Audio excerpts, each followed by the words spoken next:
South ఇండియాలోనే biggest sorry store మన Varahi silks మన విజయవాడ ఎంజీ రోడ్ లో డిసెంబర్ 4వ తారీఖున ఘన ప్రారంభం.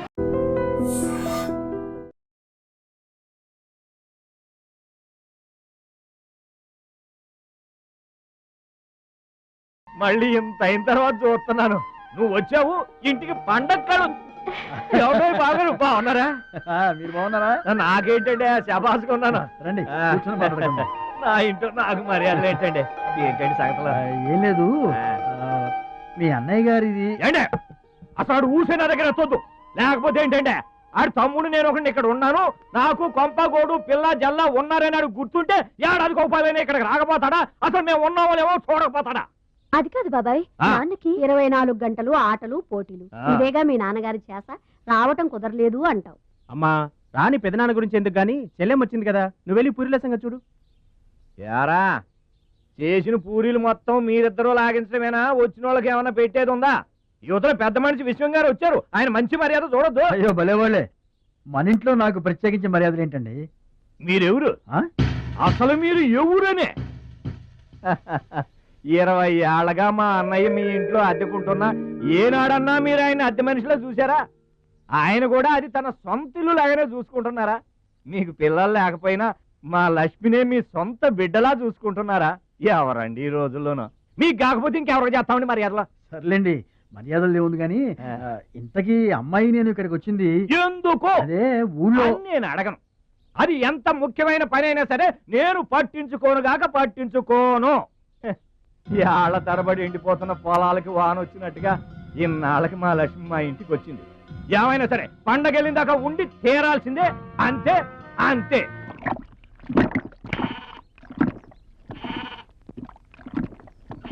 మేక నమ్ముకురమ్మని పంపిస్తే మరిది గారు మళ్ళీ వెనక్కి తెచ్చారెందుకో?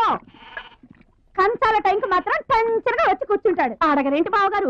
అడుగుతా, ఏరా మాట్లాడకుండా పోతామే? అమ్మలేదా? ఎలా అమ్మంటావు అన్నయ్య? ఇది తల్లి కడుపులోంచి బయటపడుతున్నప్పుడు కింద పడితే ఎక్కడ దెబ్బ తగులుతుందో అని ఈ చేతులతో పట్టుకున్నవాడిని, మళ్ళీ అదే చేతులతో తల్లి నుంచి బిడ్డను వేరు చేసి కసాయివాడికి అమ్మడానికి నాకు మనసు రాలేదన్నయ్య. విన్నారా? వింటున్నా. అక్కడికి ఆయన దొక్కడిదే జాలిగుండే, మనం మాత్రం కసాయోళ్ళం.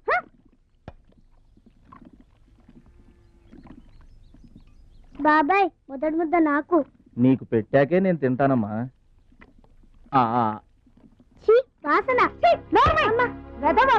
చంపేస్తాను. అయినా నీకు పెట్టింది తినకుండా అందరి కంచాల మీద ఎగబడతావే? ఎందుకు వదినా దాన్ని తిడతావు? అన్నం నిజంగానే వాసన వస్తుంది. ముప్పొద్దులో 3 గంగాళాలు వేడన్నాలు వండి మార్చడానికి ఇక్కడ ఎవరు తిరిగ్గా లేరు.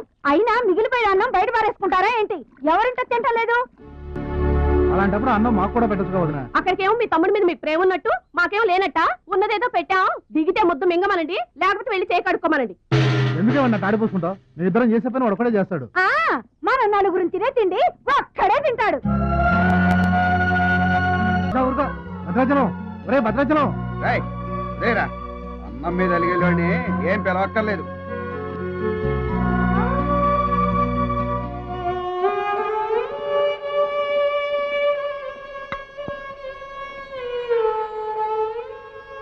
రే రాముడు లక్ష్మణుడు, తేనండి, కొమ్మండి, పచ్చిగడ్డి ఎండిగడ్డి కలిపి కొట్టండి. అయ్యో మన భద్రాచలం తినలేదు పాపం, పలకరేద్దామని లేదు. ప్రేమ ఉండాలరా ప్రేమ. మా పెద్దోదిని మాట కొంచెం పెలుసే గాని ఆవిడ చేత్తో ఆవకాయ పెట్టినా ఆనపకాయ వండినా అమృతం. ఈ పాటికి పప్పు ఆవకాయ కలిపి కొట్టేసి ఉంటారు. ఎవరో? నేనే. ఏంటి? అన్నం కలుపుకొచ్చాను. ఆవకాయ కూడా కలిపావా? ఓ నెయ్యి కూడా కలిపాను. నేనే పెడతా.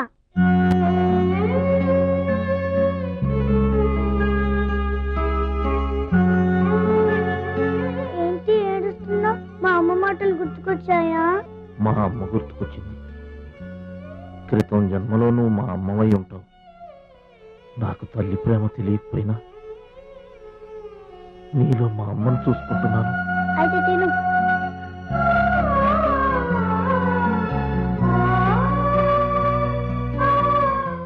ఏంటి చెల్లె చూస్తున్నావు? అతను వాడి గురించి ఒక్క మాట మాట్లాడినా వేస్టే. పనికి మాలిన వెధవ, సోంబేరి, తిండి పోతు. ఆయన తిండి సరే, ఈ తిండి దేనికి? రేపు పోటీలు కదా, గెలుద్దామని. గెలుద్దామనే ఆ సెటప్ ఏంటి? వాడు వేస్ట్ అయితే వీడు సూపర్ వేస్ట్ కదరా అన్నయ్య. నువ్వు చెప్పింది కరెక్టే. వాడు పోటీలకేనా? గెలుద్దామనే. వాడు గెలుద్దామని. వీడికి మ్యాథ్ ఎక్కువ, మోత్ తక్కువ. వాడికి కండ ఎక్కువ, కార్యం తక్కువ. దొందు దొందు. మా రోజుల్లో అయితేరా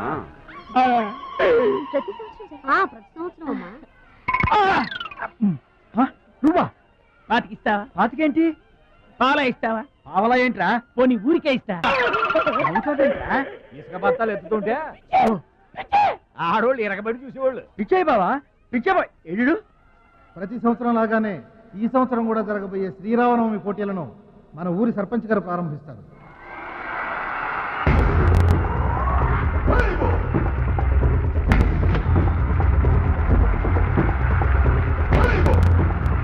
బాబాయ్ ఏంటి తోసుకు చూస్తున్నావు? మా బాబాయ్ గెలడం నేను చూడాలిగా. ఎవరు మీ బాబాయ్? అదిగో మిలమిలా మెరిసిపోతున్నాడు, అతనే మా బాబాయ్. ఆ పంటపయ్య అతను గెలవడు. అదిగో సన్నగా ఉన్నాడే మా అన్నయ్య, అతనే గెలుస్తాడు. గాజ్ బెంక్ లో ఉన్నాడు, వాడేం గెలుస్తాడు? మా బాబాయ్ గెలుస్తాడు. లేదు, మా అన్నయ్య గెలుస్తాడు. మా బాబాయ్ గెలుస్తాడు. మా అన్నయ్య గెలుస్తాడు. అలాగా? మీ అన్నయ్య గెలుస్తాడా? సరే. ఎక్కడికి? దేవుడికి దండం పెట్టుకోవాలని. ఏమని?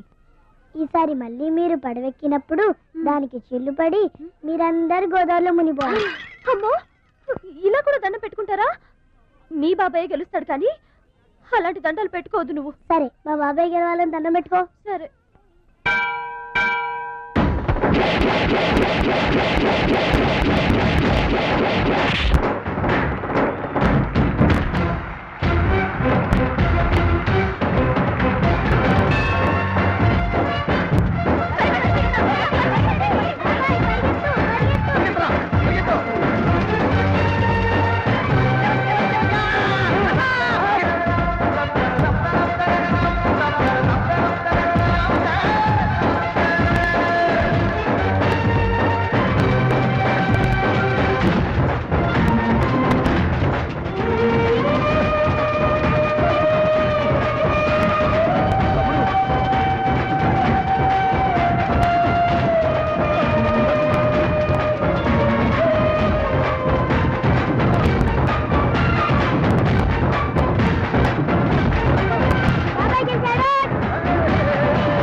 అయితే ఏంటి ఇప్పుడు? ఆడి గుండె జబ్బొస్తే నేను డబ్బులు ఇయ్యాలా? మీరిచ్చేదే ఉంది బాబాయ్, మా పొలం ఉంది కదా, అది అమ్మి. ఆహా, అమ్మి డబ్బు ఒట్టుకుపోదామని వచ్చావన్నమాట. మా తల్లే, వాటాలు పనిచేయడానికి మీ 5 పూచు పుల్ల కూడా లేదు ఇక్కడ. మా అమ్మా నాన్న వాడిని డిగ్రీ దాకా చదివించారు, అది గుర్తుంచుకోండి. వాడు చదువుకున్నాడు కాబట్టే వాడికి 5 ఎకరాలు పంచారు. మీరు చదువుకోలేదు కాబట్టే మీకు 20 ఎకరాలు ఇచ్చారు. అయినా ఇవాళ వాడి ప్రాణం మీదకి వచ్చి అవసరమై వాడి పొలం వాడు అమ్ముకుంటానంటే మీరు అభ్యంతరం పెడతారేంటండి? అయినా వాడికి చదువు వచ్చింది, చదువుకున్నాడు. మీకు చదువు రాలేదు, చదువుకోలేదు. ఒళ్ళు రాలిపోతాయి మరో మాట మాట్లాడే ఉంటే. నాకు చదువు రాదు కాదు, ఆడి కోసం త్యాగం చేశా.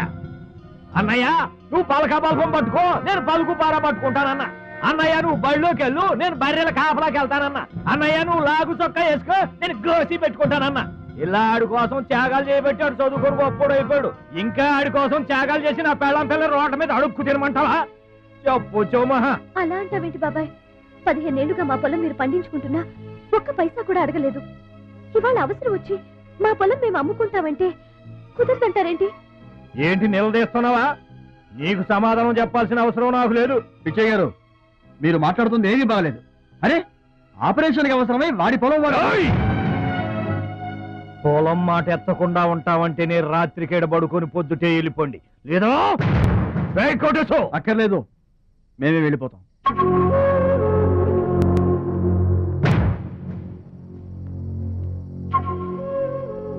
మీరేం బాధపడకండి, ఊరేం గొడ్డుపోలేదు. అమ్మా మహాలక్ష్మి, మీ నాన్నకి మీ బాబాయికి రాముడికి రావణాసురుడుకున్నంత తేడా ఉందమ్మా. చట్ట ప్రకారం ఈ పొలం మీదే, దాన్ని మీరు ఎప్పుడైనా ఎవరికైనా అమ్ముకోవచ్చు. కావాలంటే మేము కూడా సాయంగా ఉంటాం.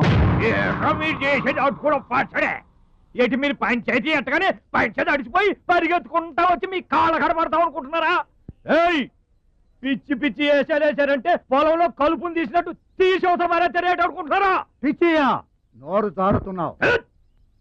నోరు జారటం కాదురా, మధ్యలో ఎవడైనా మాట్లాడాడంటే మెడకాయలు తెగిపోతాయి. ఏంటండి మరి అన్యాయంగా మాట్లాడుతున్నారు? ఎవడ్రా నువ్వు? ఇది మాకు సంబంధించిన విషయం. మధ్యలో మాట్లాడటానికి ఎవడివిరా నువ్వు? బాబాయ్, మీరు మర్యాద లేకుండా మాట్లాడుతున్నారు. మర్యాద ఎక్కువ ఇచ్చాను కాబట్టే ఇంకా ఈ ఊళ్ళో ఉన్నారు. మళ్ళీ మర్యాదగా చెబుతున్నాను, గోదావరి దాటి అవతలకి వెళ్ళిపోండి, లేకపోతే గోదట్టు కలిపేస్తా. పిచ్చయ్య గారు, మేము ఊరు వచ్చింది పొలం అమ్మి డబ్బు తీసుకెళ్ళడానికి. ఆ పని కాకుండా కదలం.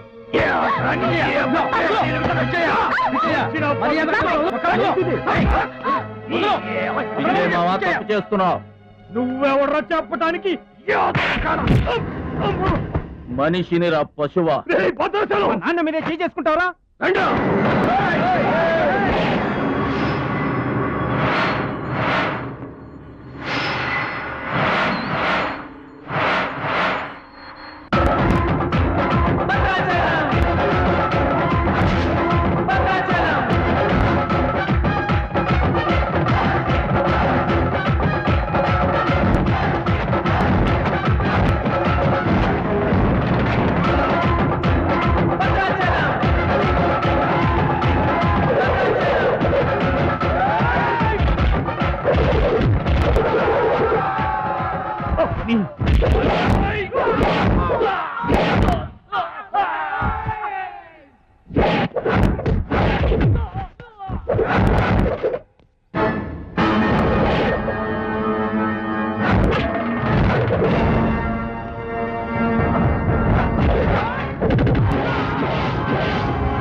నాన్నగారికి కావాల్సిన మనిషి దొరికాడు. పెద్ద మనిషిని నా మీద చేసుకుంటావా?